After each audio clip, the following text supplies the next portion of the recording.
Manco a farlo apposta, dopo il gin della regina Elisabetta, ecco spuntare il gin al radicchio tardivo, prodotto in Veneto e targato ovviamente Made in Treviso. Il lavoro è stato praticamente che noi quando siamo venuti qua poi abbiamo lasciato in vasca il radicchio. A far concorrenza a Buckingham Palace l'idea di Andrea Mansi di Roncade, 26 anni appena, in tasca una laurea in Public Policies conseguita in inglese, un anno di lavoro al Parlamento Europeo a Bruxelles e per la verità pure un soggiorno in UK. Londra, poi Buenos Aires dove sono stato in intercambio, ma così come poi in realtà Washington dove è stata una tappa fondamentale, a Capitol Hill ho potuto lavorare alla Lincoln Park Strategies e Bruxelles infine. Sono tutte state esperienze che sono servite sicuramente per il mio curriculum ma anche per il mio modo di pensare e di vedere il mondo. Ma le radici lo richiamano qui, tra filari d'uva, alberi da frutto, roseti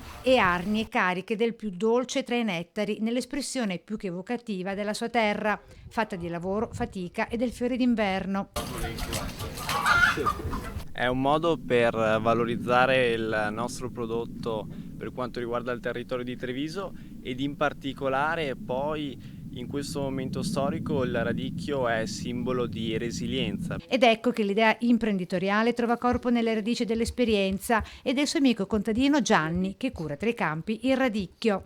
Io sono l'amico di suo papà e parlando così abbiamo parlato del radicchio e lui gli interessava e è venuto a vedere la procedura di tutto il radicchio. E poi la sera lavori in pizzeria, è così? Eh sì, perché sento la responsabilità di dover continuare una tradizione che ormai si è passata di generazione in generazione e che deve continuare, quindi quello che dico ulteriormente ai giovani di pensare che casa è un'opportunità e le radici in questo sono fondamentali.